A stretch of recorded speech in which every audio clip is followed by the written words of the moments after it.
Hi, I'm Hal Roberts. This is Bridge City News. Here's some of the top stories we've been following. Following a scathing report from the Auditor General on the ArriveCan app, we have reaction from both Tory leader Pierre Poilievre and the federal director of the Canadian Taxpayers Federation. 2 more prisoners were rescued by the Israel Defense Forces. Our foreign affairs expert Lisa Daftari will have the details. And it was a night to shine as a number of young people with disabilities were honored during a very special prom in Lethbridge. Your nation, your province, your southern Alberta. From the heart of Lethbridge, it's Bridge City News with Hal Roberts. Thanks so much for joining us. Federal Conservative leader Pierre Poilievre says he does not believe in using tax dollars to bail out news organizations which may be struggling. He made the comment in Ottawa to a reporter from the Canadian Press. This follows the announcement that Bell is cancelling news shows and laying off 4,800 in newsrooms across the country. You're a tax-funded mouthpiece to the PMO. That's the reality. So, question answered. You committed. I'm trying to answer the question. I'm trying to, but you're heckling. Are you going to let me answer the question, or are you just going to heckle on behalf of Justin Trudeau? Which is it? I would love the answer. Great. So our party does not support tax dollars for media outlets, because that's when we end up with biased media like you, who come here and articulate the PMO talking points rather than delivering real news to the Canadian people. Justin Trudeau gave Bell Media and other media tax dollars supposedly to protect media jobs. And then what happened? They all got laid off. So that the supposed justification for giving Bell all this money was that it was going to save media jobs. Well, they all got fired. So I guess that wasn't the real reason for giving tax dollars to the media. The real reason was for him to buy support from the media, which is what it actually did. Canada's Auditor General says the final cost of the controversial ArriveCan app is impossible to determine due to poor financial record keeping. The report says a number of federal agencies fail to follow good management practices in the contracting, development, and implementation of the ArriveCan application. That includes the Canada Border Services Agency and the Public Health Agency of Canada. Auditor General Karen Hogan testified at a parliamentary committee that the project cost close to $60 million, but was only able to arrive at the number based on information available to her. Most concerning was that the Canada Border Services Agency did not have complete and accurate financial records. Because of this, we were unable to calculate the exact cost of the ArriveCan application. By piecing together available information, we estimated that ArriveCan cost approximately $59.5 million. Tory leader Pierre Poilievre blasted the Trudeau government on the ArriveCan app, referring it to simply as the Arrive Scam app. 750 times over budget. 12 million could be unrelated to ArriveCan altogether, even though it was paid out for that purpose. Money given to GC Strategies, we were told it was 9 million, then it became 13 million, and now they say it was 19 million. 18% of the invoices were submitted by contractors who lacked information to determine if expenses were related to ArriveCan. GC strategists were involved in writing the requirements for the very contract that they would win and profit from. Initial documentation leading to GC Strategies' first $2.3 million contract is missing. Average per diem costs, this is per person per day, were $1,900, far higher than the normal and still exorbitant $675 per person per day the Trudeau government normally throws out the window. The federal director of the Canadian Taxpayers Federation, Franco Terrazzano, says government officials really need to be held to account for the ArriveCan debacle. From spiraling costs to poor management and sketchy contracting decisions to a complete lack of financial transparency, the federal government failed taxpayers at every step of the way when it comes to the ArriveCan debacle, and today's Auditor General report makes that clear. So look, this app was launched for an initial cost of what, $80,000, and now we're hearing today that the ArriveCan debacle has soaked taxpayers for about $60 million. And even that figure is up in the air because the financial records were so poor that the Auditor General couldn't even figure exactly how much money this is costing taxpayers. Unbelievable. British Foreign Secretary David Cameron is joining Canada in voicing concerns about the prospect of an Israeli military offensive in Rafah. He says the UK wants Israel to stop and think seriously before it takes any further action. Over half of Gaza's population is sheltering in the city along the Egyptian border, which is also the key crossing point for humanitarian aid. Over the weekend, Canada's Foreign Affairs Minister Melanie Joly said any Israeli military operation would put the lives of Palestinians and foreign nationals, including Canadians, in grave danger. Our foreign affairs expert Lisa Daftari says there was some good news in the Israel-Hamas war and that 2 more Israeli hostages were rescued by the Israel Defense Forces. She says the 2 men, Norberto Har and Fernando Marman, were taken hostage during the October 7th attacks by Hamas in southern Israel. They've been there from the very beginning. These 2 were also featured in one of the Hamas propaganda videos, along with a third, these 3 being some of the most senior of the hostages. These 2 are Argentinian Israelis, as you can tell by their names, and they were rescued. And this is a part of the mission that Israel was very reluctant to begin. Both the White House, Biden, Blinken gave a very stern warning to the Israelis not to start going into Rafah. And look, they found 2 hostages there. Who knows what else they will find there.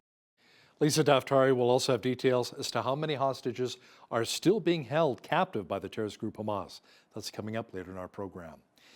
Israeli military spokesperson Rear Admiral Daniel Hagari said the 2 hostages who were rescued by the IDF have now been reunited with their families, and it was a very touching moment.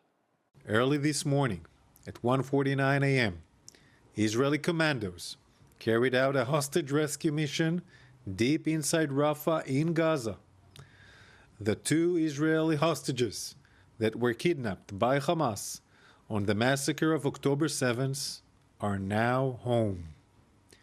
The hostages, aged 60 and 70, were held captive in harsh conditions. They were intentionally held in the middle of a civilian neighborhood, inside a civilian building, to try and prevent us from rescuing them. But we did. 2 people are in hospital following a shooting at Joel Osteen's Lakewood Church in Houston, Texas on Sunday. Police say they responded to an active shooting around 2 p.m. local time. Houston police say a woman in her early 30s arrived at the megachurch armed with a long rifle bearing the word Palestine on it. She was wearing a trench coat and a backpack. She was reportedly accompanied by a small child around 4 to 5 years of age and opened fire immediately after entering the building. 2 off-duty police officers reportedly engaged and fired at the woman, killing her at the scene. The child was also hit and remains in critical condition in hospital. A 57-year-old man who had nothing to do with the incident was also shot in the leg and was treated in hospital. Pastor Osteen spoke to the media following the shooting. Of course, we're devastated. I mean, we've been here 65 years and have somebody shooting in your church. But, you know, we don't understand why these things happen, but we know God's in control. Keep going strong and just, doing what God's called us to do, lift people up and give hope to the world. An investigation into the shooting is now underway. Pastor Joel Osteen's Lakewood Church in Houston has an average attendance of around 45,000 people. Wow. Lethbridge police have introduced a crime map to show you where certain crimes are taking place here in our city. The map is available on the Lethbridge Police website.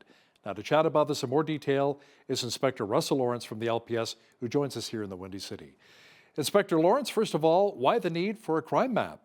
I think the benefit of the crime maps is to be able to give the community a sense of what's happening in their neighborhoods or in their areas, with a quick overall view of the different type of crimes that are going on in the city. And of course, there's also a crime map and a traffic map as well that you can get onto the website.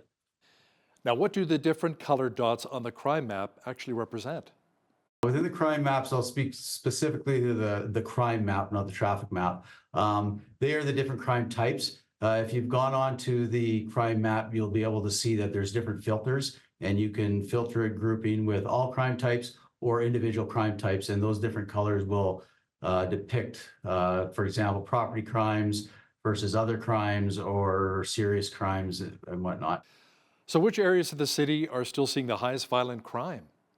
Right now, I mean, there's this, depending on the time frame and the time period, Unfortunately, the violent crime doesn't stick to one area in particular. We do respond to all sorts of areas of the city. If you went into the crime map, you can see where they are condensed.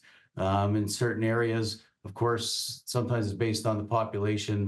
Downtown can have per capita some higher occurrences, I'll say, without getting into the finer details of the analytics. So overall in the past year, has crime been increasing or decreasing here in our city? Well, what I can say is I can speak to what our one of our crime reduction strategies is. It's our ComStat model, where we are starting to target different types of crimes throughout the city. And based on some initial reviews of what we've been seeing over the last 6 months, there is a decrease. But of course, with any kind of data, you need large sample size to prove what your concepts are. The larger the sample size will give us a better indication of where crime's going. But we have much more in-depth analytics now and a much more in-depth crime reduction through analytics approach to what we're seeing in the city. Thank you so much for your time. That was Inspector Russell Lawrence with the Lethbridge Police Service joining us here from Lethbridge. Well, it was a night to shine at Parallel Church in Lethbridge on Friday night. A number of young people with disabilities were honored with a very special prom ceremony. Organizers say the event, which began in 2015 by the Tim Tebow Foundation to celebrate those with special needs, brought many smiles to a number of participants.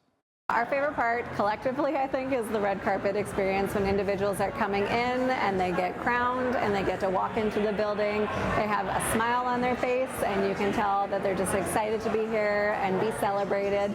And then, of course, watching the dance the whole night is an awesome time. You know, here tonight I watched as, you know, almost 400 people came through as guests, walking down the red carpet, and they're given a tiara and they're celebrated and made to feel special. And then, of course, there's, you know, almost 200 volunteers who also showed up, and they're doing the cheerleading and the welcoming and putting the tiara on their heads, and they're preparing the food. It's amazing to see our community come together and provide such a vibrant place of inclusion. If you're interested in getting involved, this is something that we do annually, and we are looking for business partners. We're looking for different organizations that would love to get involved year after year. We always have sponsorship opportunities and opportunities for businesses to be a part of making the magic happen.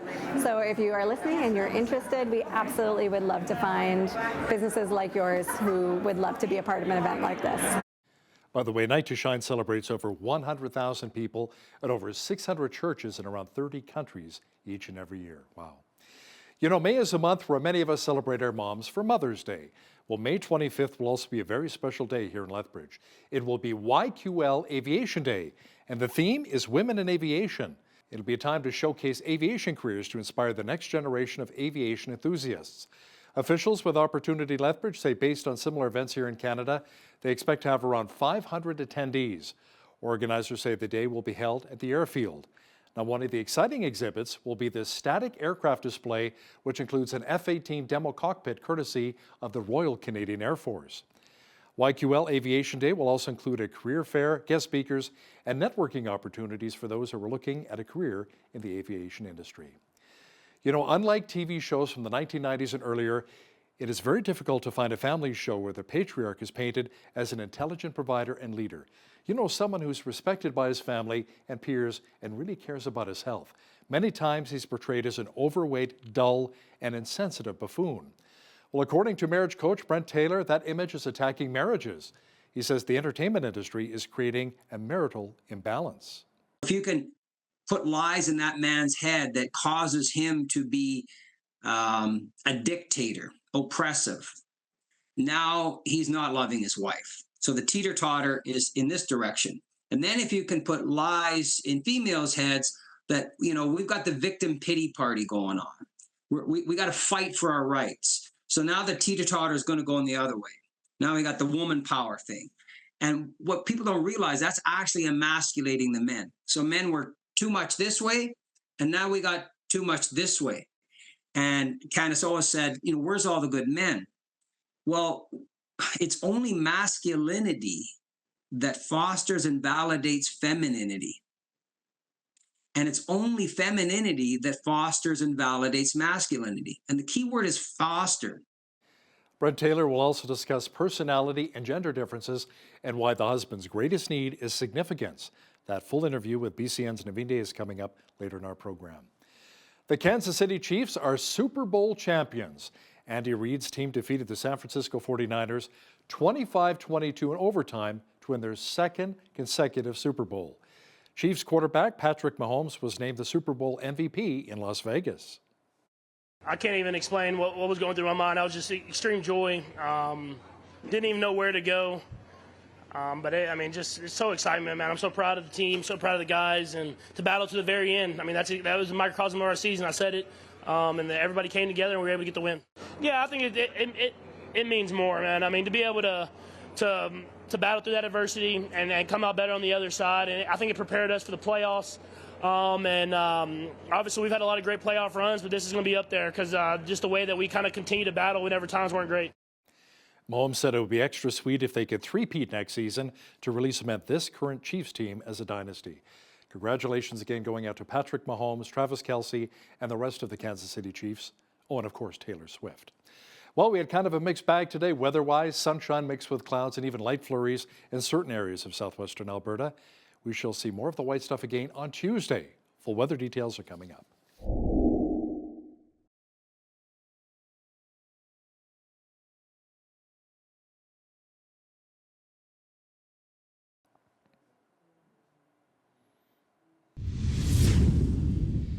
Well, it was mainly cloudy today with light flurries in parts of southwestern Alberta.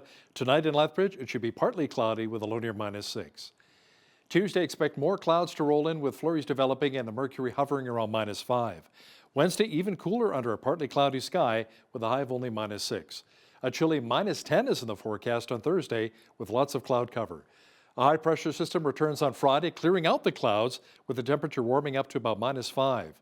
Not a bad weekend is shaping up so far. It should be mainly sunny and 6 degrees on Saturday, partly cloudy with a high of 2 degrees on Sunday. Now, the average high for this time of year is +1 with an average low of -11.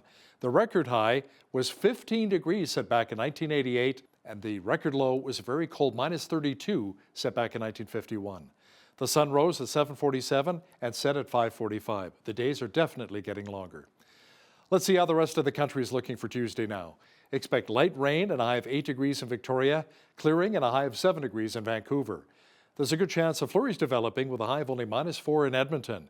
Light snow as well with a high of -6 degrees for Calgary. Expect snow and a high of -4 degrees in Regina on Tuesday.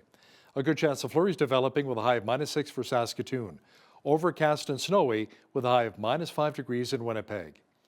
In the central part of the country, you should see rain mixed with snow and a high of +2 degrees in Toronto. Increasing clouds and a high of only -2 in Ottawa, a mixture of sun and cloud and a high of 0 in Montreal. Over in Atlantic Canada, it should be mainly cloudy with a high of -2 degrees in Fredericton. Halifax had a winter storm watch today. Tomorrow, more snow developing with a high near the freezing mark. In Charlottetown, expect lots of clouds and a high of -2. And in St. John's, there's a good chance of flurries developing with a high of 0 on Tuesday. The fallout from a panel blowout on a Boeing-made 737 MAX plane last month has hit Canada. WestJet is now implementing indefinite delays on dozens of aircraft deliveries after the Calgary-based carrier bought 42 Boeing 737 MAX 10 jetliners in 2022 with options for 22 more. That's in addition to more than 24 earlier MAX orders still in the pipeline. The MAX 10 has yet to receive final certification. U.S. regulators said production expansion would be halted until a full investigation was complete, a process that could take over a year to finalize. Bombardier is reporting a lower fourth quarter profit of $215 million U.S. That compares with $241 million a year earlier. The aircraft maker says revenue was $3.06 billion for the quarter, which is up from $2.66 billion in the last 3 months of 2022. Montreal-based Bombardier says in its guidance for this year, it expects to deliver between 150 and 155 aircraft. In 2023, officials say they delivered 138 airplanes. Revenue for 2024 is forecast between $8.4 billion and $8.6 billion. That is up from $8 billion last year. Now, here's a look at today's markets. The TSX was up 57 points on the day to finish at 21,067. The Dow was up 125 points to 38,797. The S&P 500 was down 4 on the day to 5,021, and the Nasdaq was down 48 points to 15,942. West Texas Intermediate Oil was up 13 cents to 76.97 US per barrel. Natural gas was down 9 cents to $1.76 US. Gold was down $4.20 on the day to $2,020.06 US an ounce, and silver was up 9 cents to $22.70 US an ounce. Feed wheat is at $8.46 per bushel, barley's at $6.21, canola's at $13.65, and corn is at $7.44 per bushel. Live cattle were down 38 cents to $184.25. Feeder cattle March contract was up $1.68 to $248.83, and lean hogs were down 10 cents to $73.58. The Canadian dollar was down slightly over the past 24 hours to 74.33 US. Recapping one of our top stories, Canada's Auditor General says the final cost of the controversial ArriveCan app is impossible to determine due to poor financial record keeping. The report says a number of federal agencies failed to follow good management practices in the contracting, development, and implementation of the ArriveCan application. Auditor General Karen Hogan testified at a parliamentary committee that the project cost close to $60 million, but was only able to arrive at the number based on information available to her. 2 more hostages have been rescued in Gaza by the Israel Defense Forces. Our foreign affairs expert Lisa Daftari will have details for us momentarily. Listen, when you see news happening in your community, be sure to send us an email at info@bridgecitynews.ca. And if you missed any of our local stories, visit our website, bridgecitynews.ca. Here's today's Bridge City News community calendar. On Saturday, February 24th, Streets Alive Mission is hosting their Coldest Night of the Year fundraiser. Last year, the city came together and raised over $66,000 in support of the life-changing work of Streets Alive Mission. This family-friendly walk is to raise money to help those who are experiencing hurt, hunger, and homelessness. To register, donate, and to find out more information, visit cnoy.org/Lethbridge. Discover more about the Blackfoot culture as they celebrate their annual International Peace Powwow and Festival taking place February 24th and 25th at the NMAC Center in Lethbridge, with doors opening at 10 a.m. Experience the spectacular grand entry, Indigenous music and dance. Plus, discover unique items at the craft fair and enjoy some fry bread at the concession. Tickets available now at the NMAC Center. And that's today's Bridge City News community calendar.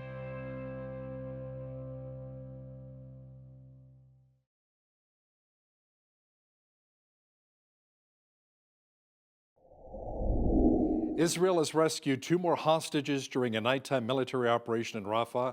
The 2, Norberto Har and Fernando Marman, were said to be held in the southern Gaza City before they were freed during a special forces operation.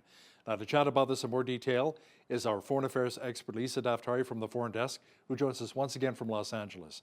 Lisa, both men were reportedly kidnapped on October the 7th from kibbutz near Yitzhak.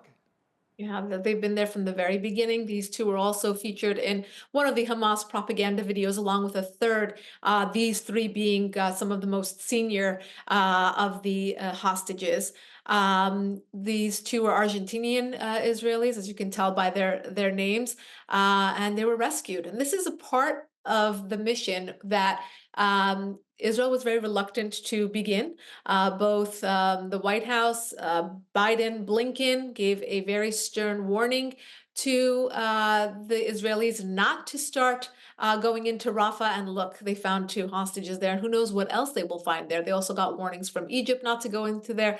So we're wondering what will be found further. But look, it reminds us that this effort to root out Hamas, which is the primary effort, along with rescuing the hostages, of course, the primary effort of the IDF. If it is to root out Hamas, we have to go by their intelligence, by their lead on what this war will be, and not to try to micromanage that war from the White House or from the State Department. This is really a reminder as to the Israelis know what they're doing. They have to, unfortunately, do what they can. Everyone asks me, when can this war be over? Why isn't there a ceasefire? And the answer to that is release those hostages, and there will be one. That is in the hands of Hamas, a terror organization. When they decide that this war is over, it'll be over. And here we are. So this war rages on as the IDF continues to really rake out all of these different terror operations, apparatuses, tunnels, etc., to rescue these hostages. So do we know at this point how many hostages still need to be rescued? And in fact, how many are still alive, Lisa?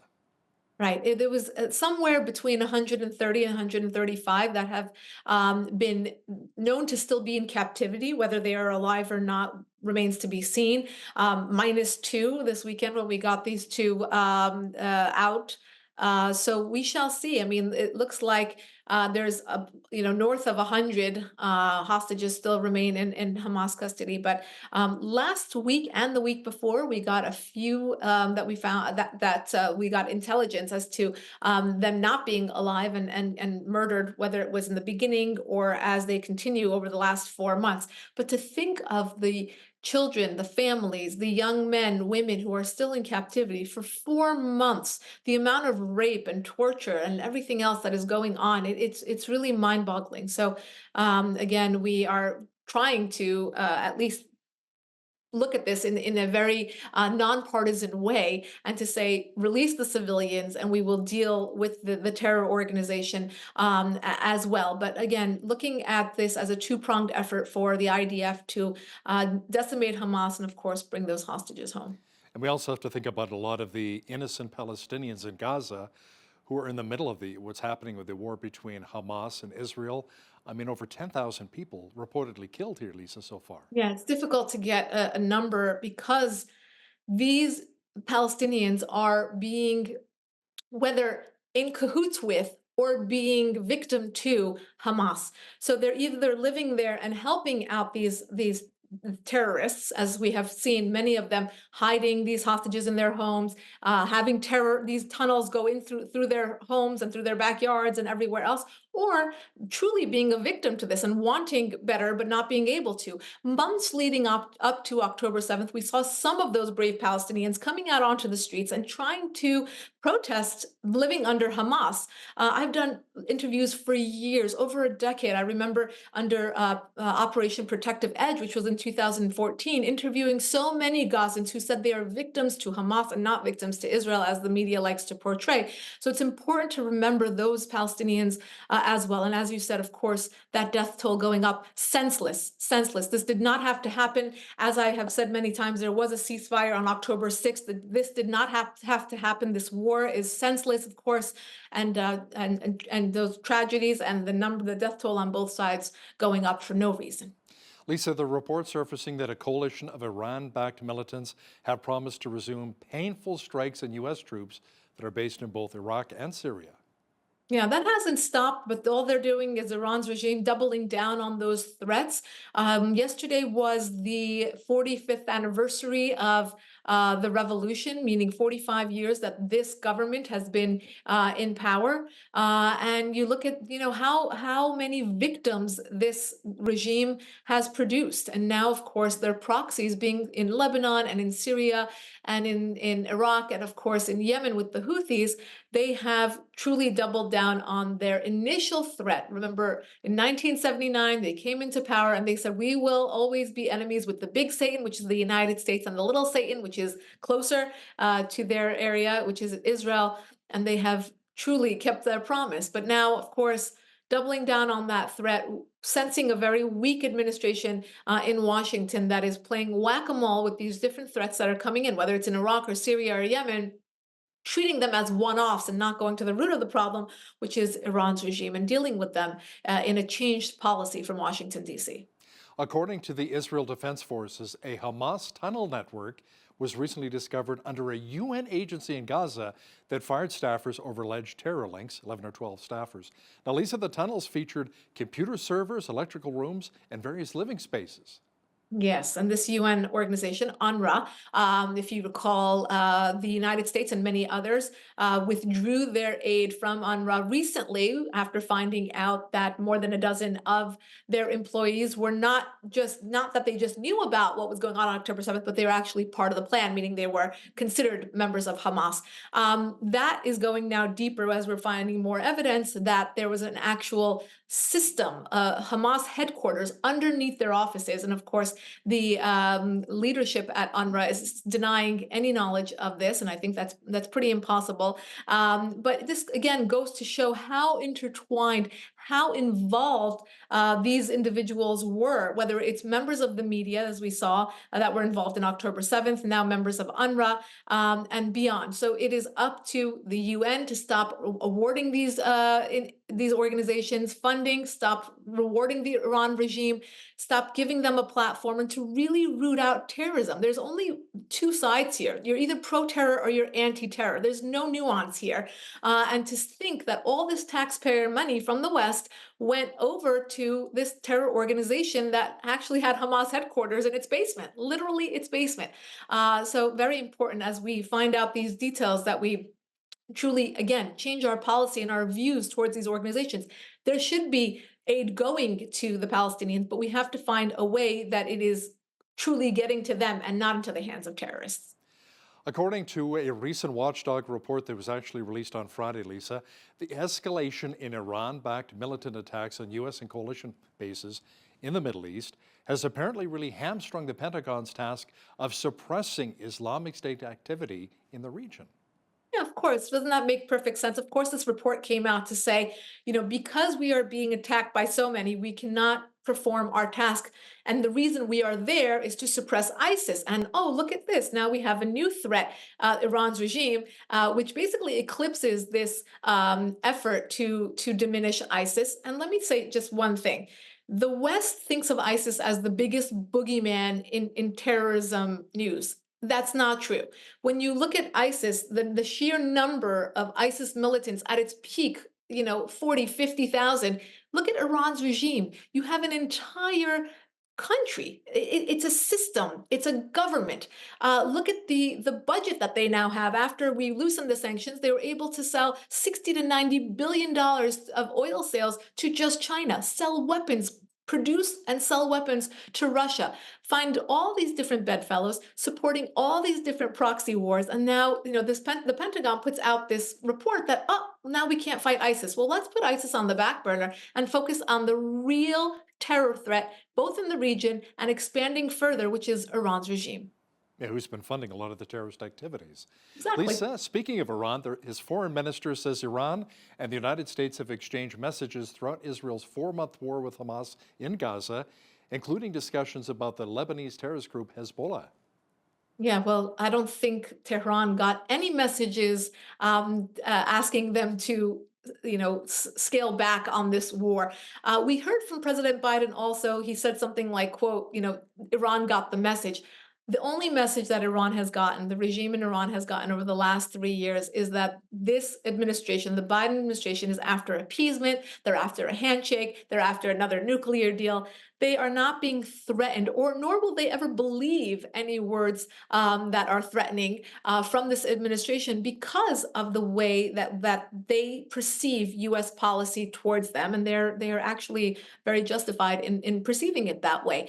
It will be very hard to start deterring Iran's regime from the battlefield, from these one-off attacks, and responding to the Houthis or the insurgencies in Iraq or Syria, or to threaten them about their funding of Hezbollah in Lebanon or their continued funding of Hamas in what led up to the October 7th attacks. So what do we do now? How does this administration get taken seriously by Iran's regime? And you'll have to first convince me that they actually want to be taken seriously by Iran's regime. I have not seen anything been put into place, any sort of policy put into place where I would believe that Washington actually wants to curb Iran's regime and not further empower them or normalize relations with them, etc.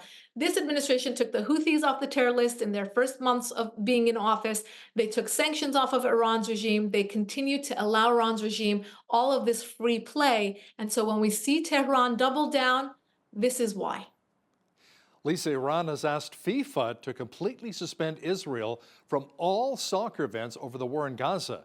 Now, the request is also calling for serious measures by soccer associations to prevent continuation of Israeli crimes and provide food, water, and medical assistance to the innocent people in Gaza.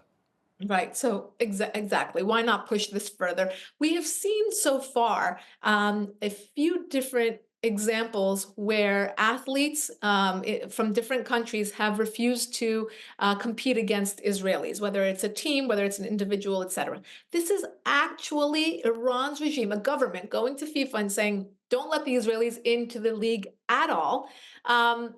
Why not, right? Look at the Iran's regime, how it is being honored and given different platitudes at the United Nations, how they're allowed to march into New York City every year. They are, many of their leaders and their families live in Canada, live in the United States freely without any sanction. They go to the best universities in both of our countries, as we know.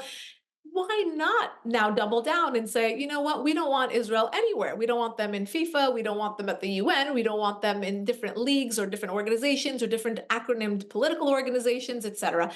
Again, Iran's flexing. It only demonstrates one thing. They've been empowered to the point where they now want to call the shots. And here's one example. They want to control even soccer. U.S. President Joe Biden sent some of his White House aides to Michigan recently to meet with Arab, American, and Muslim community leaders, Lisa, one of whom expressed public support for the terrorist group Hezbollah. What was the purpose of the meeting? Yeah, this meeting was basically to assuage different organizations that are basically advocating for Arab Americans in Michigan. Michigan, as you know, is a swing state. Obviously, this is a very important territory for the Biden administration. So they send someone over to those states. And we have audio recordings that were actually obtained by the New York Times that basically you hear this guy saying that he doesn't agree with what President Biden has done in supporting Israel, that he doesn't agree that there isn't more action towards a two-state solution. And basically supports, the idea that, we should give more support to Hamas and Hezbollah in all of this. Very, very disturbing. It is so dangerous when there are, divergent thoughts and opinions coming from the White House. And in the last 3 years, we have seen many examples of this, particularly when it comes to Middle East policy. We've heard two varying opinions from different, whether it's the State Department, whether it's the Pentagon, whether it's the White House and Joe Biden. We've heard, varying opinions on Iran, on Saudi Arabia, and now on Israel. This is very, very dangerous. It is a signal of weakness, both to our friends and our enemies, when we have this kind of differing opinion. There should be no daylight between the president and the various cabinet members or, any part of the administration. They should all be on the same page regarding our policy. Lisa, the illegal immigrant crisis is getting so bad in Texas that now $3 million is going to be spent to send 150 troops to the state to support the Texas governor's border security mission. And they're calling it Operation Lone Star. Yes. So Texas has really put all its efforts towards stopping this incredible influx of migrants into its state. Actually, we have data to support the fact that over the last month, because of the fact that they have secured their border, a lot of migrants have come through Arizona and California, and those numbers are increasing because of their efforts. So it just goes to show that deterrence is working. The physical deterrence is working. But as we know, the White House is against what Texas is doing, trying to stop them from stopping the migrants coming into their borders. But we look at the dollars, when we look at the numbers of what it will take for each state or city to support the number of migrants coming through. You could look at New York City, you could look at Denver, Colorado, you can look at Chicago, Illinois, Los Angeles, California. We have so many different examples of what this is costing these different states in absorbing the migrants and not fully or successfully absorbing them, Hal, as you know. And here you have Texas, again, putting more effort towards this. I know Louisiana, their neighboring state, is actually helping out as well, believing that if they can physically stop this flow, that we can slow the influx of migrants, the country will be better able to absorb the number of migrants coming through. Political reporter and foreign affairs expert Lisa Daftari, thanks for joining us today from LA.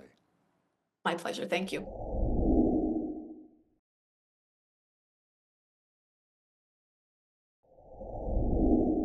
We all know that people have different personalities, but do we know to what extent this can impact marital relationships? And perhaps more controversially, there are gender differences which can also impact marriage. Joining us to discuss this is Brent Taylor. He is a Lethbridge marriage coach and the author of His and Hers Greatest Need. Brent, welcome to BCN. So great to have you back.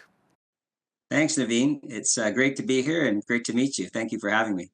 Now, Brent, first of all, can you briefly share a bit about what you do to help couples improve their relationships?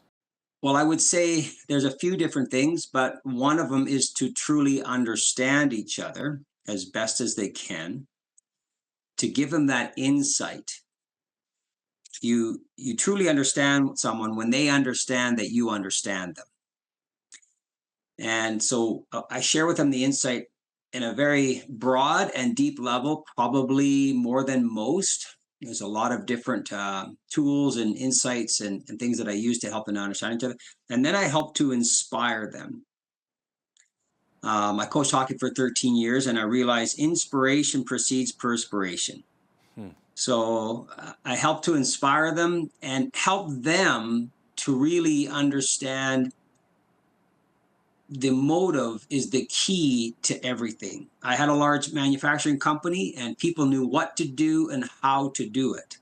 That's very important. And most men are about how to do something, but there's no motive behind the how. There's no passion behind the how. It's process-based.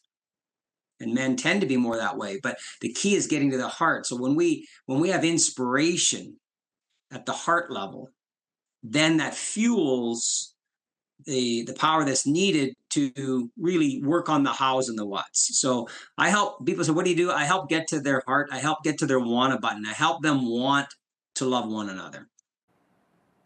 It's interesting what you said about how men are very process oriented, because it seems like a lot of us guys, when we see a problem, we approach it like a problem with our car. Like when your car is broken, find the problem, order the part, install the part, car fix. And you can't really do that with your spouse. Like, oh, wife broken, discover problem, order part, order flowers, wife fixed. You can't really do that, can you?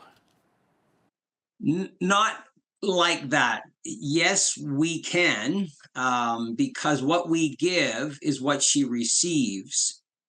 And she was designed to receive a certain character, a certain trait, a certain love, if you will. And that's why there's 14 elements in the definition of love, which is a wedding vow. There's 14. So I encourage men to learn each one of those 14.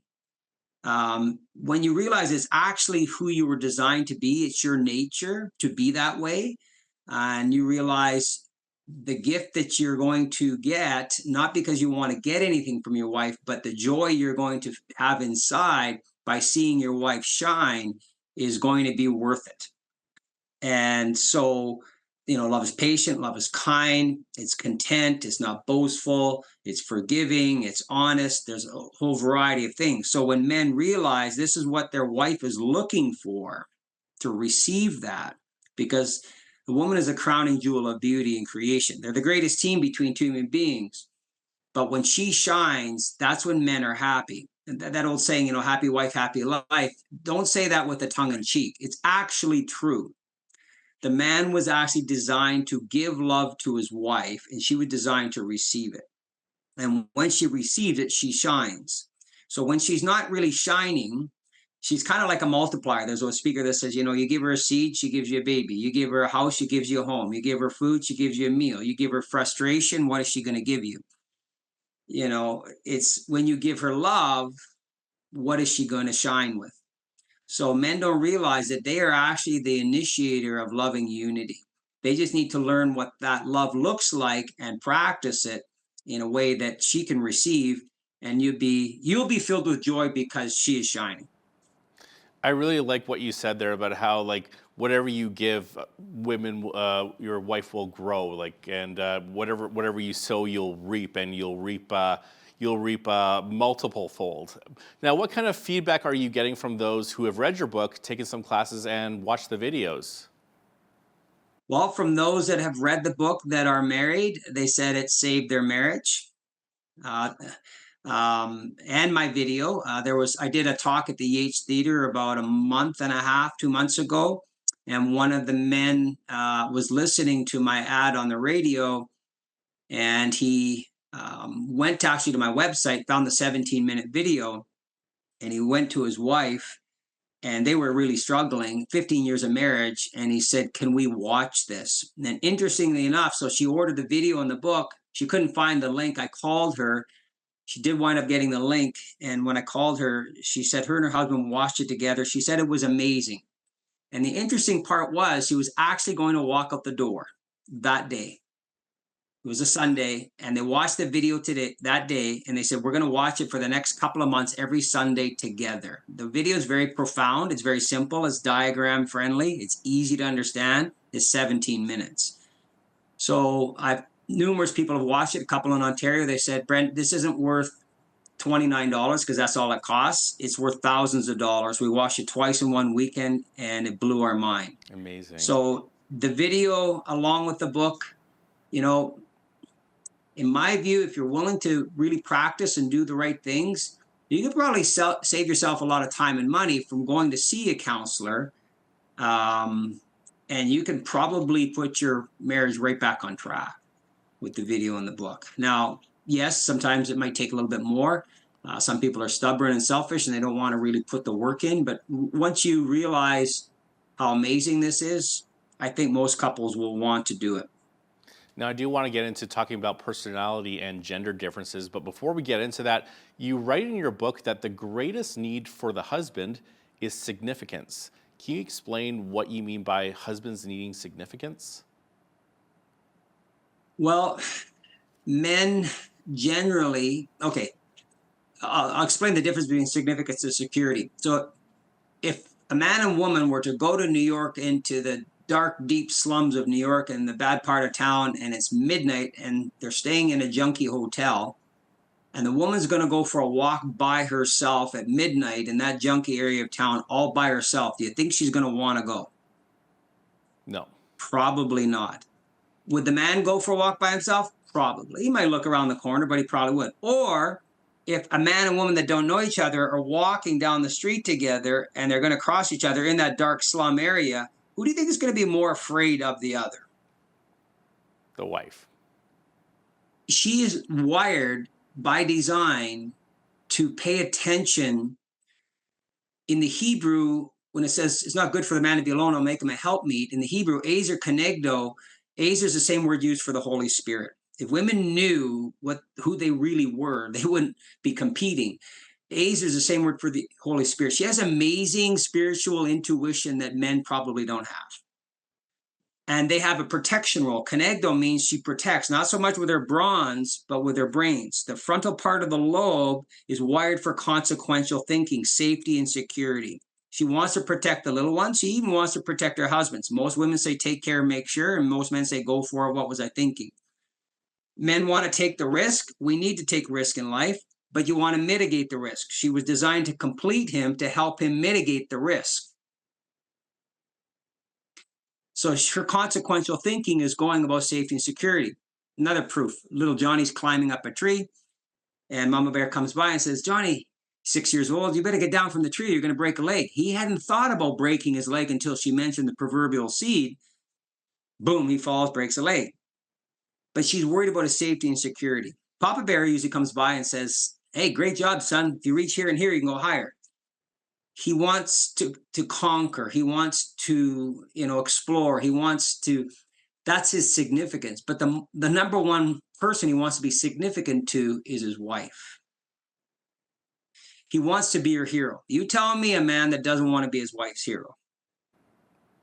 It seems like when you watch a lot of movies, and especially like movies like Braveheart, it's always around this theme that it's a battle to win, a beauty to rescue, and an adventure to live. And that really defines what manhood is all about when you watch these movies. Would you agree with that? I'd say God's a romantic, like he rescues us, right? And the husband was designed to, there's not a woman in the world that doesn't want to be fought for. She wants to know that she is his crowning jewel. She wants to know that he's gonna fight for her. And what most men don't realize is they get they get the beautiful wife, and then they kind of stop fighting, meaning they start pursuing, they don't really pursue her heart. This is a lifelong pursuit of her heart. She wants to know that you cherish her for your whole life. And men do, but they think, okay, yeah, I told you when we got married that I love you. If it changes, I'll let you know. You know, it's not something that men are always in tune with, but the man was designed to be loving his wife on a daily basis. And a woman is a barometer of a man's character. She knows if he's on track or not. If his behaviors are not kind, if they're not honest, if they're not of integrity, they're not compassion, they're not committed, they're not devoted, he's wandering off doing things he shouldn't be doing. She knows it. She can read his character very keenly. She's very sensitive. Women are very sensitive in every facet. Smell, sense, touch, character, everything. They were wired to be that sensitive. She lets her husband know. So I say, guys, you look at your wife in the eyes and you ask her, how are we doing? How am I doing? How can I love you better? But the piece that the ladies don't know, they're also the fuel. They put the fuel in the jets. And when they put their fuel in his jets, he wants to go to the moon for her. Remember, he's not for himself. He wants to go for her and with her. But he likes it when she puts the fuel in his jets because it pumps him up. Okay, so we've talked about the positive side of how men can be inspired by entertainment, with a battle to win, a beauty to rescue, and an adventure to live. What about TV shows that are really portraying men in a very negative fashion, where the patriarch of the home is this dull, overweight, stupid buffoon? How does that affecting men, and how is it affecting their marriages? Right. Well, first and foremost, we have to look at the greatest creation of all. The number one creation of all is husband and wife, man and woman. There's no other creation made in God's image. And God is love.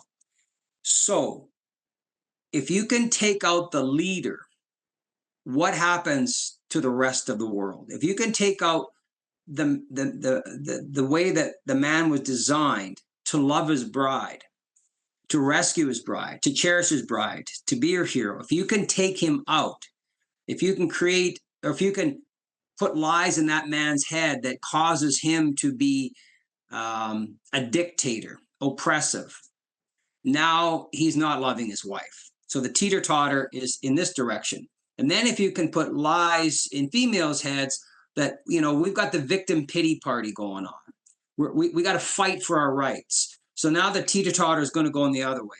Now we got the woman power thing. And what people don't realize, that's actually emasculating the men. So men were too much this way, and now we got too much this way. And Candace always said, where's all the good men? Well, it's only masculinity that fosters and validates femininity. And it's only femininity that fosters and validates masculinity. And the key word is foster. The key word is foster. We weren't given a kitchen table. We were given a tree. Right? We're mini creators. We're mini builders. We're made in his image to build, to develop. Well, God doesn't give you the perfect wife at the beginning. You develop her, and she develops you. It's your design as a man that will develop her as a woman. And it's her design as a woman that will develop you as a man. Now, I ask a lot of couples, who did God make first? Man. Who did he make last? Woman. Is one more important than the other? No, but there's an order of sequence. If you were to ask your wife, or if a man was to ask his wife to go for a dance and he puts his arm out, ask her to go for a dance, she puts her hand in his elbow. Side by side, but he made the offer. Right. He's the sender, she's the receiver. Check out the anatomy. There's an order. The man was to teach but not preach. He was to teach by showing his wife what this amazing love is that he's been given to her. I asked a bunch of ministers one time, why did God give man and woman? Oh, she's my helpmate. What she can do for me. Wrong attitude. Yes, she is a helpmate, she's your teammate, but the key is that would be self-seeking. Love is not self-seeking. Love is not what you can do for me. Love is what can I do for you. He was given woman to love her, for her to receive that love and shine, reflect it back to him and them both to their children. So it's only the masculinity. So every woman wants a confident man, a mature man, a man who takes initiative. Well, if he's passive, if he's a buffoon, if he doesn't know who he is, he doesn't necessarily need to draw strength from her, even though she does fill his jets. He needs to bring strength. A lot of women think, oh, I want my husband or man to be vulnerable. I would caution ladies on saying that, because women, they want a man to be open to her vulnerability. They want him to be sensitive, but not needy. They want him to be strong and sensitive. And if you think about it, they're looking for Christ in their husband. It says husbands love their wives as Christ loved the church. It doesn't say wives love their husband. Who gave their life for their wife? The husband was designed to give his wife for his life. Here's an example. If you have the Titanic and it's going down, you seen the movie The Titanic? Let's pretend we got two captains, not one, we got two. Okay. Male and female. It's going down. Everybody's jumping on lifeboats. One lifeboat, room for one more person to get on the lifeboat. Man and woman captain looking at each other. Who do you think's going to say, you take the last spot on that lifeboat? The man. The man. Better be the man. And who do you think's going to accept his offer and be dropping tears down her face when she floats away, saying, wow, that's a man who loves. Right. The man is a leader, not because he puts himself first. He's the leader because he puts himself last. Me first loses. Me last wins. Brent Taylor is a Lethbridge marriage coach and the author of His and Hers Greatest Need, available at hisandhers.ca. Brent, thank you so much for being with us today. Thank you. I'm Naveen Day. On behalf of all of us here at Bridge City News, thanks for watching.